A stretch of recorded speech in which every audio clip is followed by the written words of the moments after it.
Friends, मैं अतुल कुमार दीक्षित और आप लोगों के लिए एक बहुत ही फेमस राइटर एजी गार्डनर का लिखा हुआ ए फेलो ट्रैवलर चैप्टर लेकर आया हूँ। देखते हैं कि इस चैप्टर में क्या खास है, क्या कहानी है।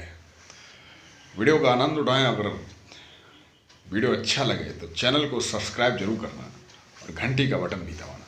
चलिए वीडियो शुरू करते हैं।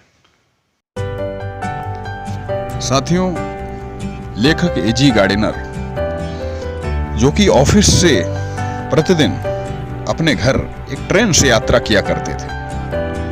घर उनका काफी दूर था, तो पहुंचते पहुंचते काफी रात हो जाया करती थी। आज जो वो प्रतिदिन की तरह जब अपने घर जाने के लिए ट्रेन में सवार हुए, चूंकि जब वो ट्रेन में सवार हुए उस समय ट्रेन में काफी यात्री थे, ट्रेन खचाखच भरी हुई थी। लेकिन फिर जैसे होता है कि जैसे जैसे स्टेशन पर ट्रेन रुकती, धीरे धीरे वन बाय वन यात्री अपने गंतव्य स्थान पर उतरते, एक एक कर सब चले गए। थोड़ी देर बाद ट्रेन पूरी तरह खाली हो गई। अब लेखक अकेला पूरे कंपार्टमेंट में। अब जैसा कि होता है कि जब आपने महसूस किया होगा, जब आप खुद यात्रा करते हैं और ट्रेन खाली हो जाती तो बड़ा अच्छा महसूस होता। लगता मैं जो चाहूँ करूँ, चाहूँ मैं योगा करूँ, चाहूँ इस सीट पर बैठूँ, चाहे ऊपर बैठूँ, चाहे नीचे बैठूँ, वही ऐसा। लेकिन वो शांत बैठे रहे, उन्होंने ऐसा कुछ नहीं किया। धीरे धीरे उन्हें लगा कि कोई है नहीं, लेकिन फिर भी यहाँ कोई है। मैं इस ट्रेन में अकेला नहीं हूँ। वो कभी इस खिड़की पर झांकते, कभी उस खिड़की पर झांकते। तभी एक मच्छर, मॉस्किटो, कहीं से भिनभिनाता हुआ आ गया। अब वो अकेले नहीं, उनके साथ वो मच्छर। क्यों?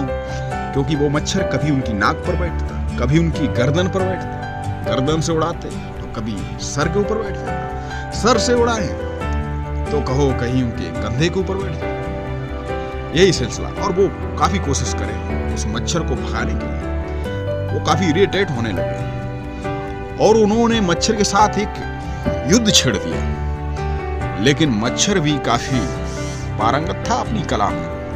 वो फुर्र सीना उड़ जाता, फिर बैठ जाता।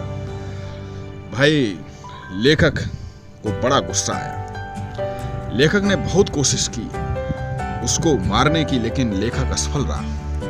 धीरे धीरे लेखक शांत हो गया। अब वो जो उसके अंदर ये सुपीरियरिटी की जो भावना थी कि मैं मच्छर से श्रेष्ठ हूं, वो जाती रही। अब शांत होकर लेखक वहां से बैठ गए। मच्छर भी वहां इधर से उधर भिनभिनाता। धीरे धीरे समय गुजरता रहा। लेखक बिल्कुल शांत हो। अब लेखक उसके प्रति उदार हो गए। लेखक ने कहा, अब कुछ भी हो, मैं कोई कोशिश नहीं करूंगा। धीरे से मच्छर आया और लेखक के हाथ के ऊपर बैठ गया। लेखक भी पेपर पढ़ने में व्यस्त रहे। वो इतनी आराम से बैठा था, लेखक चाहता तो उसे मार सकता था, लेकिन नहीं। अब लेखक उसके प्रति पूरी तरह उदार था और कहीं न कहीं उसके मन में, लेखक के मन में उस मच्छर के प्रति सहिष्णुता की भावना जागी। वो उसे दोस्त जैसा लगने लगा। अब वो मच्छर लेखक को एक फेलो लगने लगा, एक साथी लगने लगा, और उसे लगा कि ये भी मेरे साथ ट्रेन में यात्रा कर रहा। अब लेखक सामान्य तौर पे सामान्यतः बिल्कुल अपना पेपर पढ़ता रहा और अपने ख्यालों में खोया रहा। अब उसे मच्छर से कोई समस्या नहीं थी। लेकिन तभी फिर थोड़ी देर बाद कुली आया। उसने लेखक को कहा कि भाई, स्टेशन आ गया है और आपको अब उतरना है। लेखक उस स्टेशन पर उतरा, चला गया। मच्छर वहां से वहीं भिनभिनाते रहे।